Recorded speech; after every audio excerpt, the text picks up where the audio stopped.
For nearly 50 years, Austin Community Foundation has been a trusted partner in local philanthropy for individuals, families, and businesses looking to do good in Central Texas.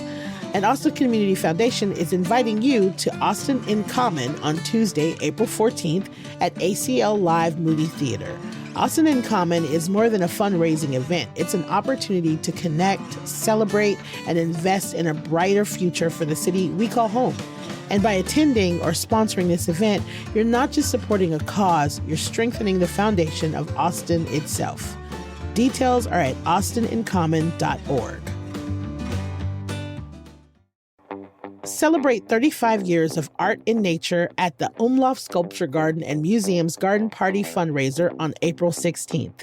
Enjoy an al fresco evening among sculpture with bites from Austin's best restaurants and live music, all while supporting a treasured nonprofit in the heart of Austin. Umlauf members receive a special discount on Garden Party tickets. So visit umlaufsculpture.org to learn more about membership, buy tickets to the Garden Party, and to see their calendar of upcoming community events. Hello, this is CityCast Austin executive producer Eva Ruth Moravec. At the end of today's episode, we have a special guest, Michael Taylor, who is the public information specialist with Austin Resource Recovery. And he's going to talk to me about what it means to recycle right, including what doesn't belong in your blue cart and how to properly recycle things like plastic bags, styrofoam, batteries, and electronics. And this is sponsored by the City of Austin. From disaster response to finding the best salsa in Texas, no store truly does more than H-E-B. So today on CityCast Austin, we're going to find out what it is about them that keeps us in a chokehold.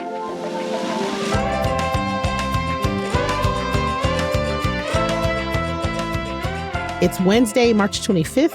I'm Nikki Devon, and this is what Austin's talking about.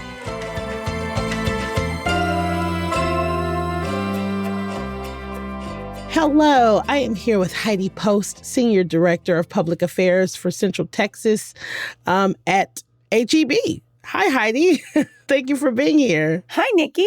Thank you for having me. So I'm going to dive right into this. So many Texans love H-E-B that it's practically a religion. What would you say to that? Is it a cult? Is it a religion?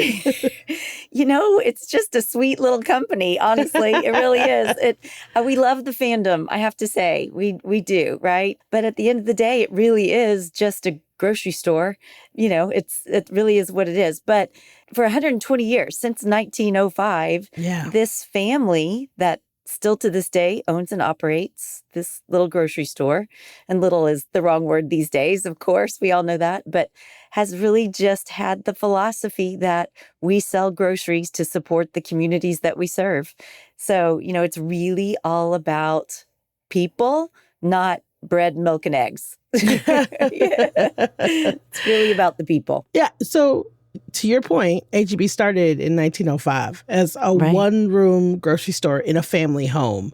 And, I remember seeing all kinds of commercials when I was younger and pull out sections in the newspaper for years. I grew up on H-E-B commercials. And now, like you say, it's celebrating its 120th anniversary. H-E-B has sales of more than $50 billion in more than 455 stores. It's consistently ranked as the best grocery store in America. And I was thinking about this the other day, and maybe I'm wrong, but I rarely see H-E-B commercials anymore. I mean, rarely do I see them. At this point, do y'all even have to do traditional advertising? Because it feels to me that word of mouth has taken over. Well, word of mouth is done well for us, I have to say, for sure. But absolutely, we still have commercials. In fact, we had the most wonderful, I think our marketing team just nailed it for the Super Bowl commercial this year. A little baby, and this baby is basically saying it's day 32 of being alive, and I have yet to taste this amazing buttered tortilla that everybody raves about. Again with the tummy time? I just want to know when it will be tortilla in my tummy time. And this little baby is just trying to get through his day, and he wants a tortilla. And then, finally at the end of the commercial, he gets his tortilla and... Wait, Those tortillas are getting torn far too thin for adult consumption. Could this mean... Yes! Now, if I just had something to smother it in. You know, it is great. You have to go find this commercial. It's the voice of Sheldon. You know, remember the actor who played Sheldon? I can't remember his name off the top of my head. Is it the little boy or the man that's voicing it? It's the man. Oh, Jim Parsons. Okay. Jim Parsons. Yeah. Jim Jim Parsons. He's a perfect He's wonderful. voice for this commercial. Please go find it. It is so great. It will make you giggle. I'm absolutely going to go find it now. So there's typically an assumption that goes along with buying, and I'm putting this in quotation marks, store brand or generic brand of something. But H-E-B seems to have redefined what that means in a way that gives people back their pride. I've recognized my switch from feeling like I have to have these name brands to really just having H-E-B be my trusted organic brand, right? Right. Love to hear and that. I'm not the only person that feels that way. And it's specifically happening right now where so many people are being boycotted. And so I'm curious about, first of all, is the quality of your specific brands, whether it's H-E-B Organics or Central Market or whatever it is, like what goes into trying to make sure that that quality is like, for lack of a better way to say it, name brand, again, in heavy quotations, quality. Right. Well, that's important for us, right? Yeah. I mean, we don't want to put our name on something and put it on the shelf and then it not hold up to the standards that our customers expect, right? So lots of thought goes into this. But honestly, this all goes back to our philosophy of we're just Texans taking care of Texans, really. Like, how can we provide the best products at the best value? And for us to be able to create our own H-E-B branded products, we can put them on the shelves and charge less than a name brand. But we have to make sure, to your point, that the quality is at the highest standard. So yeah, there are focus groups, there are taste tests, there are all kinds of things happening at our culinary kitchen in San Antonio, you know, every day where we're testing products and trying them out on blind taste test customers, you know, and what do you think? We don't want to put our, you know, H-E-B branded chip up on a aisle on a shelf next to the name brand chip if our chip isn't going to, in a blind taste test, beat that other one. You know, it just all has to be at that highest standard. And I'm curious, do you source completely locally? Is it like predominantly locally sourced foods and goods here in Texas? We try to do that. Absolutely. Okay. We want to support Texas farmers and ranchers as best we can, and Mexico. You know, we are also in Mexico. So that's where our stores are, Texas and Mexico. And so I can't say that we don't source from other places. Of course we do. The world is a big place and we need things that Texas just doesn't provide. Yeah. But when we can, we are going to prioritize our Texas and Mexico farmers and ranchers and products. And that's why we have this really great program called, you know, Quest for the Best. And it's just been, you know, a really exciting program that we've had annually now for years, where Texas entrepreneurs who are creating new interesting products can you know, apply, and then there's a competition and they get to come, the finalists get to come and present, and then they end up on our shelves. And not just the winner ends up on the shelves. Like most of the people who make it through to the finalists end up in the shelves somehow in some way because their product is great. And that's how we're trying to create, you know, a level of diversity on our shelves and making sure we're not missing anything great just because it's not a huge name brand. We want to support our Texas entrepreneurs who are just trying to had a good idea and are trying to get something on the shelf. So it's been 13 years, right? You guys have held the Quest for the Best contest to find the best Texas-made products. And you guys have discovered more than 1,000 products this way. I know. Is that correct? Yeah. Do you have a favorite? Oh my gosh, there's too many to, I mean, I go to Quest for the Best every year. I go and you get the best ideas. There were these little spice bombs last year.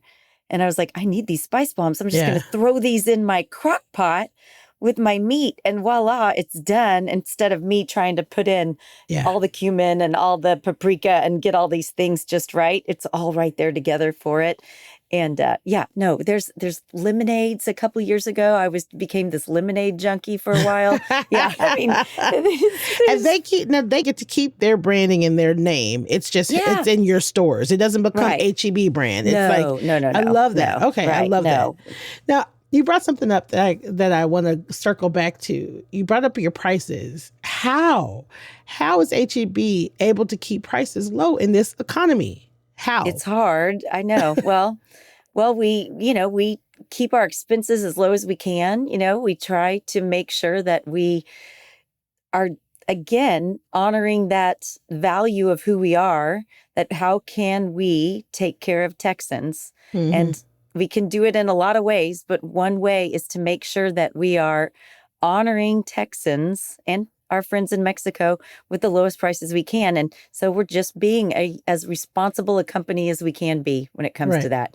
We are, I was going to say small and mighty. We're not that small anymore, not that small. Right? We're not that small, but we're crafty. I mean, we just try to do our best, and we just don't have a lot of fluff out there. We keep, we don't have the fanciest office spaces, or, we try to be a humble company in how we operate so that we can keep those prices low.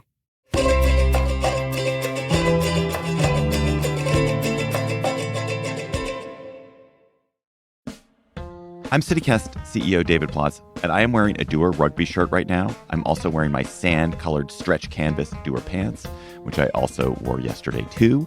Dewar's denim and lifestyle apparel is made for us to move freely without sacrificing comfort or style. So I had a long trip a few weeks ago, and I wore my Dewar performance denim jeans on the flight. They're so stretchy and comfortable. Then I wore them for a full day of sightseeing, and then I wore them out to a fancy dinner. Dewar's performance denim are the only jeans you need for work, for lounging at home, or on the go. Dewar uses CoolMax fibers that help regulate your temperature so you don't feel like you're overheating. Plus, their jeans are antimicrobial, so you can wear them more and more between washes and they still stay fresh. I know you'll love Dewar as much as I do, so it's time for you to get your own pair. Check out shopdewar.com/CCAustin. You'll get 15% off your first order. Don't wait. Go to shopdeuer.com/CCAustin for 15% off. shopdewar.com/CCAustin. Hey y'all, have you gotten your fast free estimate from Window Nation yet?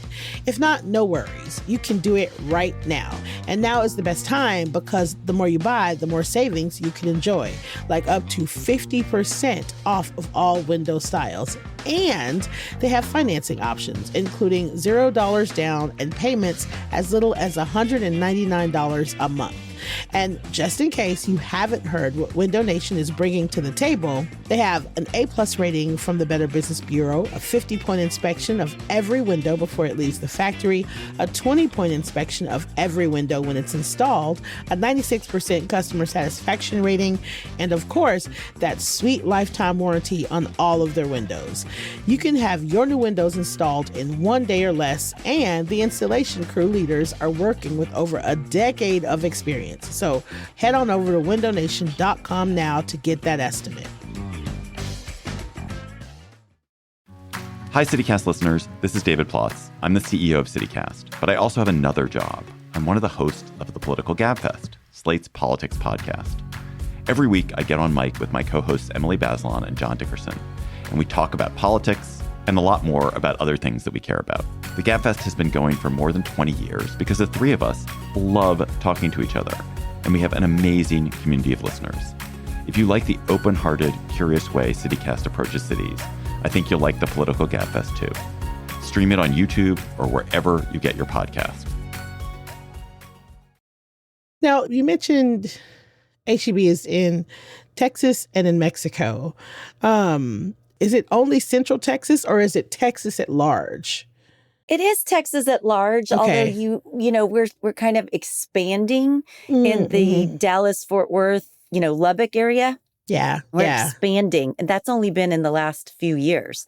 We started in 1905 in Kerrville, right? Yes. In the Hill Mhm. Country. But then we moved our headquarters to Corpus Christi. So the early days of HEB, you would see us building out and growing stores in the Gulf Coast area and the border area, right? That's really where we were. Okay. And then we moved headquarters over to San Antonio and really started to grow. And Austin became a part of that. We've been in Austin now for, I think, going on now right about 90 years. We're closing in on 90 years, maybe not quite there yet, Ooh. right? But Yeah. so you're right. So Central Texas. Then, okay, off the top of my head, I'm going to say it's been about 20 years ago now where we really started to move in the Houston area. Mm. Now we have 100 stores. Like Houston's huge, right? Yeah. So we've got 100 stores in the greater Houston area. And now we've started to move up into the Dallas-Fort Worth area and opening, about 4 stores a year in that area now. Wow. So, Texas is growing. We know this, right? Since Yeah. COVID, Texas is just growing exponentially, and we're doing our best to just keep up with that need. Do you think there would ever be a desire to move outside of Texas and Mexico and spread? Everybody asks us that. I know, Everybody. because every I person know. I know that does not I live know. here is like, why can't we also have an HEB? When are we going to get an HEB? Come to California. Yeah. And I'm selfish. So I'm like, no, you can't have it. It's ours. Stay Yeah. away. You can't have it. We kind of feel the same way. Like we don't have any intentions. We don't. Yeah. And I'm sorry, California and every, Colorado and North Dakota. I mean, yeah, we're lucky, right? We are lucky to have an HEB here in Texas. But I think we really try to focus on doing it well and right, not doing it big. We're not trying to just be the biggest. We're trying to be the best, right? I like the distinction. We know how to do that, and we don't want to mess that up. And we just want to make sure that we can be the best that we can be for Texans and our friends in Mexico, and serve them as best we can. And if we try and get too big too fast, or we might lose some of that, right? It's not quantity over quality, right? Yeah. So yeah. No, you said this earlier, so I wanted to ask about this because the only criticism that I hear, one of the only criticisms that I hear about HEB, for some people isn't even considered a criticism. So it seems like each store kind of reflects what the neighborhood is into, right? So from the music products to on the shelves, right? So it's like, there's a kosher HEB that's close to the Jewish Community Center. The HEBs that are in a more Latine or Mexican American part of town has stuff that is catered to Mexican American people. But on the same token, I think sometimes it also feels like for some people that if you are not in an affluent area, you don't get the best products. You don't get the best HEB. An example of that is, this has changed, but back in the day, I was closer to the HEB on Springdale and 183. And I remember going in one day and they didn't have hummus. And I was like, why don't y'all have hummus? This is weird, right? So I think that sometimes there's a feeling that it misses the mark, right? You can't be perfect. You can't be everywhere all at once. But I do think that I'm curious about how those decisions are made. Like, how is it decided which HEB gets a renovation, which HEB gets what products? Who's making those decisions, and how does that work? Well, that's a big question, Nikki. Big question. I know, yeah. It is. But you're right. We try to personalize our assortment for different areas of a town, right? And that is a bit of our special sauce, right? We're not cookie cutter. We try not to be cookie cutter. We try to say, what does this community need and want, and provide that level of assortment, right? I'm not saying we always get it perfectly right, but that's what we try to do. And so as an example, as we're getting to know the Dallas-Fort Worth area, we do have focus groups. What is it that you need and want? And, we try to cater to that and create an assortment. And, even the demographics of Austin are changing. Right. And so our assortment in certain stores is having to adjust in real time. And so you're right. Maybe a store didn't have hummus 10 years ago, but we have to pay attention to that and be like, oh, this store needs hummus, as an example. By the way, that store is undergoing a renovation as we speak. Finally, Nikki. I know. I am so... You have Heidi, listen, I'm sorry. I did not mean to cut you off. That makes me so excited when I realized that was happening because it serves such a huge community of Black and brown people that for years were just like, well, I guess I'll drive an extra 5 miles to the Walmart because this H-E-B does not have what I need. So when I saw that is being renovated, my mom even told me, she was like, they're renovating the H-E-B. I was like, yeah, finally, this is amazing. So yes. I know. We're very excited about it. I have to say, we are very excited about it. And it's not that, you ask, like, how do we make those decisions of where we're going to renovate? I mean, most of the stores now in the Central Texas region have or are currently undergoing some level of a renovation. It's just time. Yeah. Most of them are. But, it's hard. That's hard. Stores are expensive. Yeah. These are big, expensive boxes. They just are.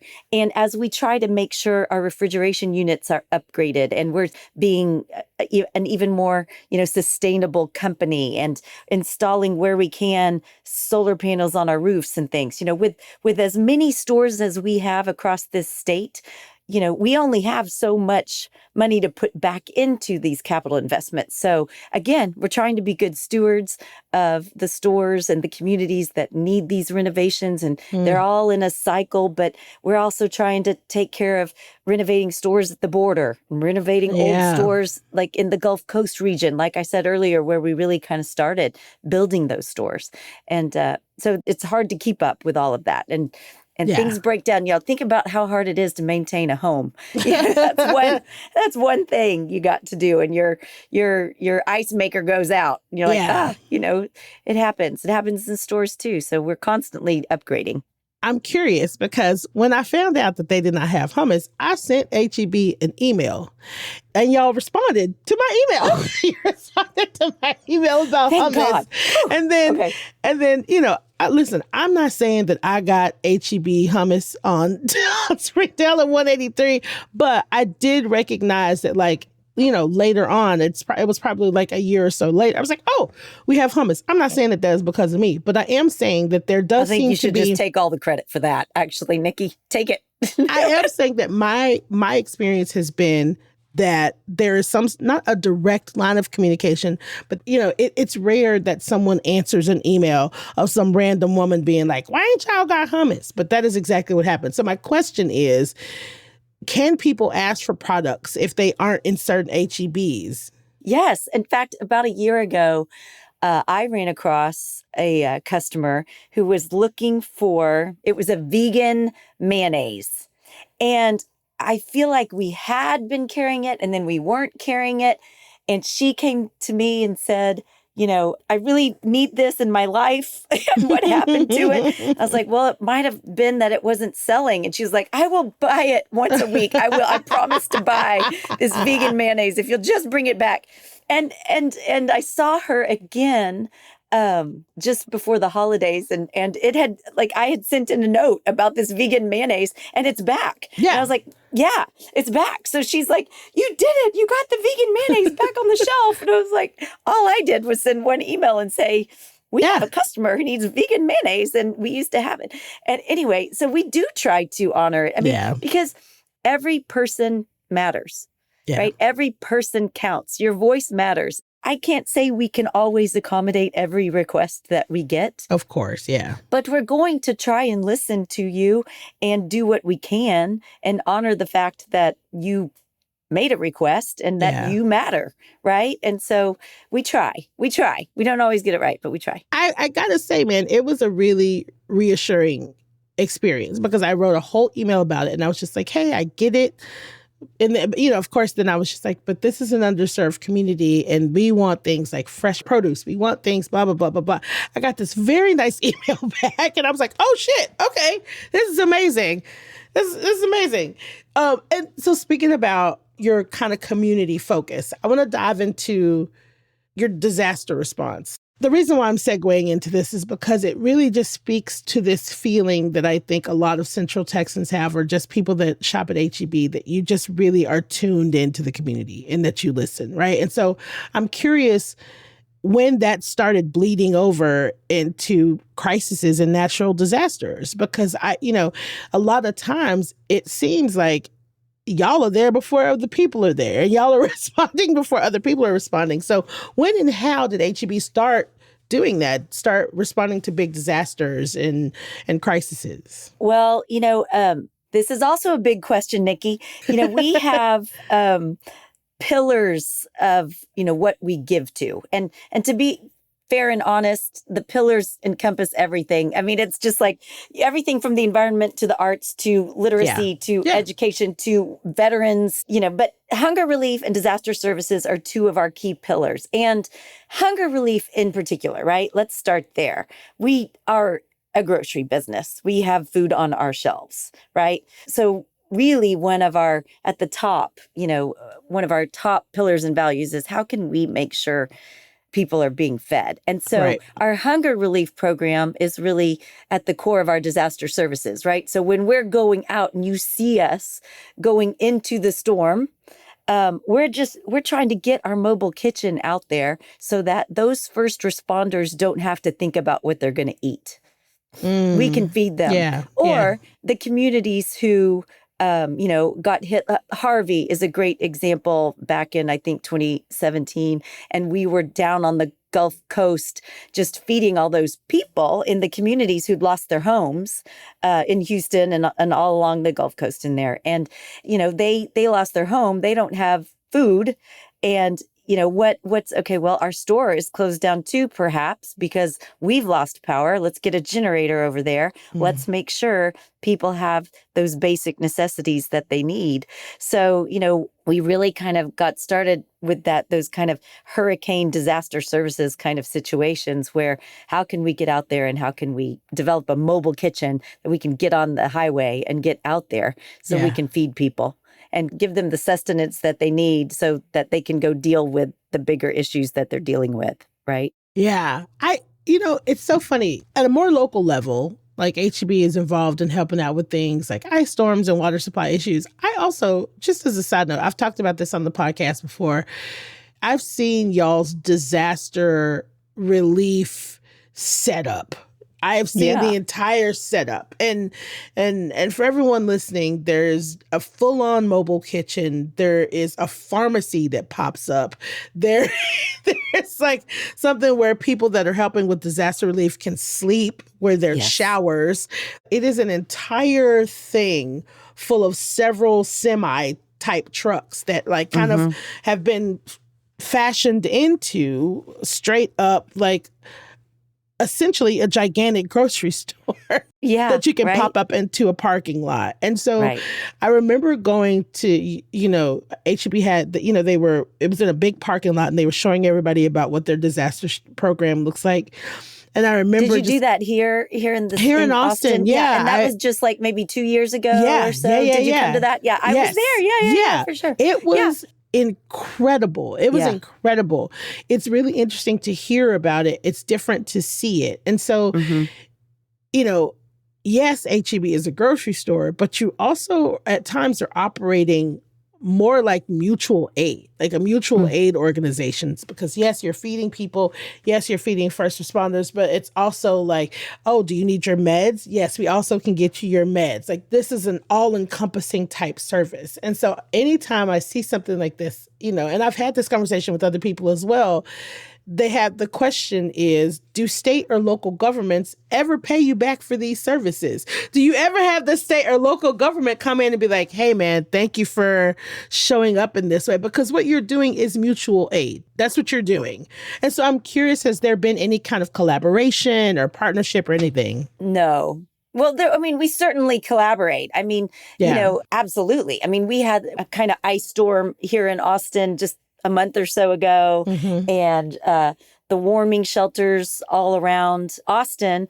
On Sunday morning, my phone started blowing up, and it was members of the city, saying our warming shelters had catering all lined up for all of our friends who needed sheltering, and we just lost all our catering because they can't get here. And so can HEB help? And we were opening stores that day with maybe 2 partners because people were trying to get to the store. We were opening late, but we're always, if we can, we're going to open a store. It just might be that we have to open at 9, not 6 a.m., those kinds of things. So I started matchmaking. I was like, okay, where's that warming shelter that needs food? Okay, it's closest to this HEB store. Can you get someone over to the store? Because I only have 2 employees in that store right now. I can't get it to you. But if you can get in there, here's your budget. You just go shopping, and they're going to let you walk out, with that product. Wow. And then, we cover the cost for the store. But that's the city calling us saying, SOS, HEB, can you help? And we're saying, yes, of course, let us help. And, even when the floods of last summer hit, and they were so tragic, and our official disaster services and hunger relief team went right out to Kerrville, as well they should have. That was a tragedy. And at the same time, Travis and Williamson County had something like 600 homes affected by the floods through Sandy Creek and up and through Georgetown as well. And so by Sunday, I am on site with Travis County Judge Andy Brown, and we're just looking at this together like, okay, where do we start? What do we do? And we're popping up an HEB tent and bringing in water, and we brought in cleaning supplies, and we were like, oh, wait, they don't need cleaning supplies yet. They need more food. We got more, what do you need? Okay, well, hold the cleaning supplies. The next week they needed the cleaning supplies. Anyway, but it just continues to go back, and I sound like a broken record, but like Texans helping Texans, we have that spirit of giving and that helping here philosophy that started in 1905 with Florence Butt. She had 3 kids and a husband, and at the end of the day, she would load up her little wagon with her kids and go down to the Guadalupe River, and whatever leftover provisions they had, she would share it with those in need. Wow. And that is the family's commitment still to this day, and it's embedded in the culture of this company, and it's who we are. So that's why if the city calls on a Sunday morning at 7 a.m. and says, SOS, we're going to do what we can because it's the right thing to do. Yeah, this is why HEB is a religion. This is why this is why it's a religion. We've come full circle here. This is why people love it so much. We want our customers to feel like when they go into HEB and they're buying what they need, that they trust us enough to know that investment they're making in us is going to go back to them in some way, that we're going to use that to reinvest in the community, to make their community better in whatever way we can. Oh, man. Heidi, this has been lovely. Thank you so much for chatting with me and letting me get nosy and get into HEB's business. It's been fun. It's been fun, Nikki. And I thank you, too, for the time. And I just also want to, on behalf of HEB, thank Texans and our friends in Mexico for being such great customers and being part of helping us help them. So, Hell yeah. Thank you so much. Until next time, I'm sure I'll ask you back again. It's been great fun. If you want to walk some miles in the store, just call me. Okay, before we go, here is your midweek mood boost. The Austin Independent School District will recognize labor leader Dolores Huerta on March 31st instead of Cesar Chavez after the New York Times published an investigation that detailed accusations of sexual abuse and assault by Chavez against women and minors, including Huerta. Superintendent Matias Segura says the district will consider how to move forward, but our staff will also begin in a thoughtful review of our curriculum and instructional guidance to ensure we are teaching history with the depth and complexity our students deserve and as required by the Texas Essential Knowledge and Skills. He goes on to say, at the heart of this day remains our dedication to the values of justice, equality, and empowerment for all working communities. Y'all, I love this, and I am so glad that Dolores Huerta will still be recognized. And listener, don't go anywhere. In just a second, we've got a segment sponsored by the City of Austin. Executive producer Eva Ruth is chatting with Michael Taylor, the public information specialist with Austin Resource Recovery, about how to recycle the right way in Austin. Hello, I am Eva Ruth Moravec, the executive producer, and I'm here with Michael Taylor, the public information specialist with Austin Resource Recovery. Howdy, Michael. Hello, how are you today? I'm great, Michael, and I am a big fan of recycling. So I want to ask you right off the top, what items can I not recycle in my blue recycling cart? The 4 items we most commonly see incorrectly put into bins, recycling bins, are plastic bags, styrofoam, batteries, and electronics. And what these are known as contaminants in the recycling industry because they can cause damage to recycling equipment and slow down the process. And that's why it's really important to recycle them properly so they don't end up in the landfill. So that's our end goal, to reduce landfill waste and get these recycled the correct way. So, Michael, you're saying we can't put our plastic bags in the blue recycling carts along with the other things we want to recycle. What should we do with them, and why should we recycle them in a different way? Well, they're known as tanglers, which means they can tangle recycling equipment that slows processing and also can injure workers while they're trying to remove it. We also have tanglers that include garden hoses, cords, and string lights that cause similar issues. And another thing that happens is a lot of our customers want to bag their recycling. And I know that seems like a good idea to put all these things that should be recyclable together. But what happens is if recycling workers can't tell if all the items are recyclable in that bag, the bag of contents could just go straight to the landfill. So either leave your items loose in the cart or use your paper bags because those are recyclable in blue carts. But the good news is that there are recycling options for plastic bags in Austin. We've got 2 convenient options. One is visit retail stores. They often have drop-off bins for plastic bags. So you can just call a retail store in your area, see if they accept them. Another option is to go to the Recycle and Reuse Drop-Off Center, which has specialized equipment to recycle plastic bags. And the center is open by appointment only, so you can schedule your visit at austintexas.gov/dropoff. Okay, great. So just not in the bin. You have other options and you can still recycle them. Yes. They have specialized equipment at the Recycle and Reuse Drop-Off Center that standard recycling facilities don't. So that's why it's a great option to recycle it the right way so that it does go where it needs to go and gets recycled into new products. Gotcha. And why should we recycle styrofoam? I know a lot of us get styrofoam in big packages these days. We have a tendency to want to just put it in the trash where it takes up a lot of space. But what should we do with it, and why is that the better option? Yeah, styrofoam can be a real problem because like you said, it is in almost every package you receive, and it really can pile up quickly. And I know it's tempting to put in your recycling cart hoping that it gets recycled, but it won't. If you do that, it's going to go straight to the landfill. And then once that happens, it takes hundreds of years, believe it or not, to break down in landfills. And all the while it's releasing toxins into the environment, which is something that obviously we don't want.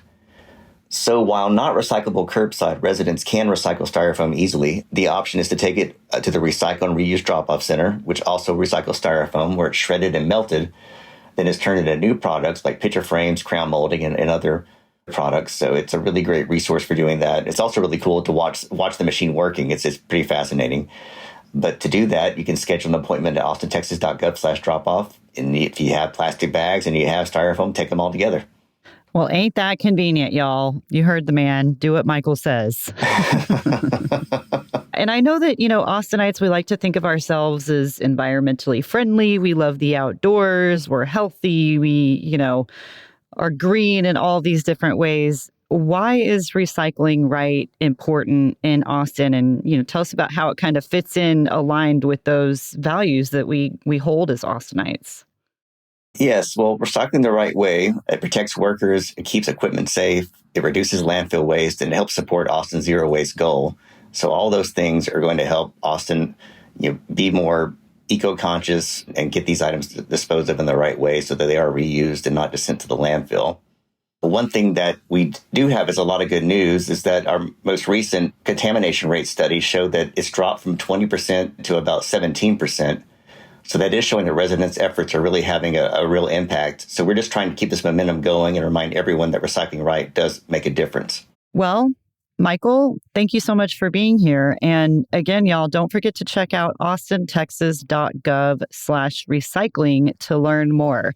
We will have that link for you in our show notes as well. So you're just a click away. And let's get that number even down further below 17%. Y'all, thanks for listening. Well, thank you so much, Eva Ruth. I really appreciate it.